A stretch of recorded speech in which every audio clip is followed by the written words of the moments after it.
Hi, welcome to Susie Snacks, where I give you bite-sized information which becomes your cocktail for success. So what does it take to be a successful businesswoman and a wife and a mom, like all those things? I don't know if you've heard this song. It was big in the 80s. It was like, I can bring home the bacon, fry it up in a pan, da-da-na-na, and never, never let you forget you're a man. Okay, that's why I don't sing, right? But that was the mantra in the 80s, and I grew up with that. So how do I be a superwoman, right? Well, I don't know about you, but my cape is a little tattered, it's a little torn, my bacon is a little burnt, and my house needs a bit management, right? I have surrendered the thought of trying to have it all, be it all, do it all. I want to share my top strategies of being a successful woman, a successful partner, a successful mom, and a Gigi. So first thing I do is I create a me day.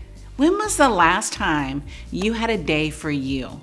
I honestly have a hard time remembering for sure, do I do stuff for myself? But it usually, when I am doing stuff for myself, it's usually errands, and it's not really about me, it's about taking care of someone else. So let's make it a habit and schedule uninterrupted time just for you, for your well-being, right? So that you can take care of you.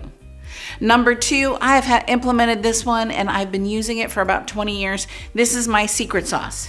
Hire a house cleaner. Okay, sometimes I like to clean and it's cathartic, but I have a cleaning person for the last 20 years and I love to come home and see carpet lines, smell the smell of pine sol. It makes me happy. I started this when I was married to my husband and he didn't clean. And he didn't see dirt and he expected me to clean. And I'm like, what? Why? Because I'm the woman? Well, trust. We went to counseling over this issue and we both realized we would be better and it would be better for me to generate income to pay that housekeeper than me to stress out about it being dirty or fighting that it was dirty.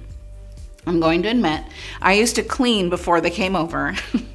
I didn't want them to think I was messy, seriously. And now it saves me about 3 to 5 hours a month that I can spend time with my family and my friends and even on myself.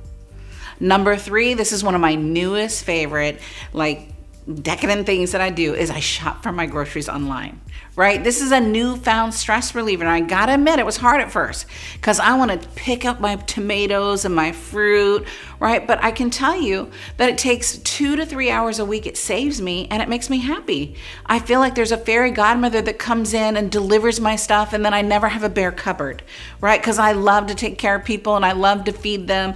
And the reality is that little task has made such a huge difference in just giving me my time back. Now, the next thing I want to talk about is our girlfriends, right? And nurturing your girlfriend relationship. This one is essential for your sanity. Girl bonds run deep. We also need to nurture those relationships. And I found this out the hard way. When I sold my company, I realized that my team members were just that. They were my team. They weren't my friends. Ouch, I thought they were my friends. Now I have girlfriends that don't pay me, so they're not clients. I don't pay them, and it's truly a fair exchange. So plan some girl dates, right? If you're not doing it now, at least plan once a quarter or biannual. Do something in bite-sized chunks, right? So you don't have to do it all at once. Now, I don't know about you, but it's really hard for me to say no. Right? We have to learn how to say no. We have to learn how to exercise that muscle because I'm a pleaser and I want to please people. And the reality is sometimes no is the best thing for them and the best thing for you. So I'll say, listen, that doesn't work in my schedule right now, or I'd really love to, but I can't. I found a little bit sexier ways to say no versus just saying no. One of my secret sauces is I see a therapist and have a counselor. I need a perspective and I need somebody that can see things that I can't see, show me things that I'm not willing to look at so that I could be the woman that I knew that I could be. So finding a safe place that you can go to where no one's going to judge you, there's no agenda, and you just get to be free to be you, to look at what works for you and then what's working you. I always find time in my schedule to give back. Right? This year, I'm giving back to a student in Africa, and I paid 4 years of their tuition for school. So that's just my way of contributing to humanity. So I want to give back. I give back to my family. I give back to my children. I give back to my grandchildren, right? That to me is to be able to support them and do things that they can't do for themselves. And I'm not talking about enabling, I'm truly talking about giving back inside of society.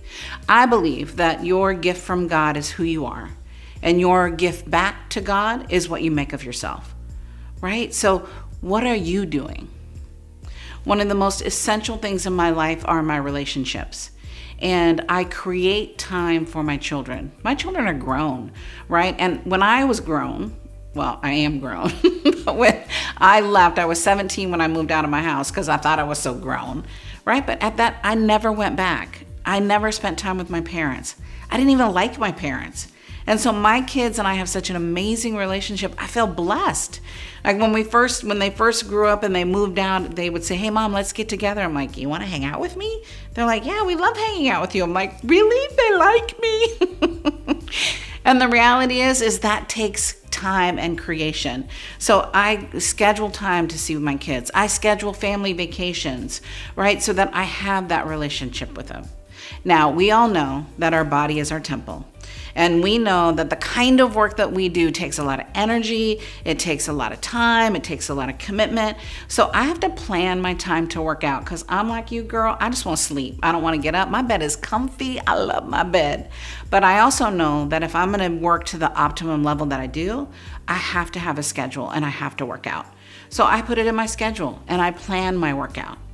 Now, I'm inconsistent too, right? So I don't do it all the time, and I'm not like so rigorous, but I do make it a priority for my health and well-being. One of the things that I learned how to do, and it's been really valuable for me, and it sounds really silly. So when I say this, you're gonna go, "Of course," but I promise you, you probably don't do this as much as you think you do.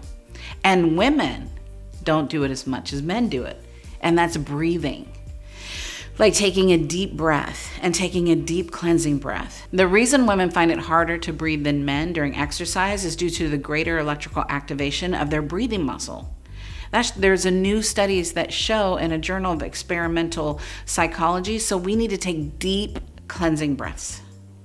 So those are just a few ways that I help keep myself imbalanced, making sure that I'm not surrendering myself and taking care of everybody else before I take care of myself. I hope these were valuable for you. I hope that you take one or two of those and implement them into your life, right? Leave a message, leave a comment, and more importantly, share this with somebody that you know is trying to be the superwoman and trying to bring home the bacon.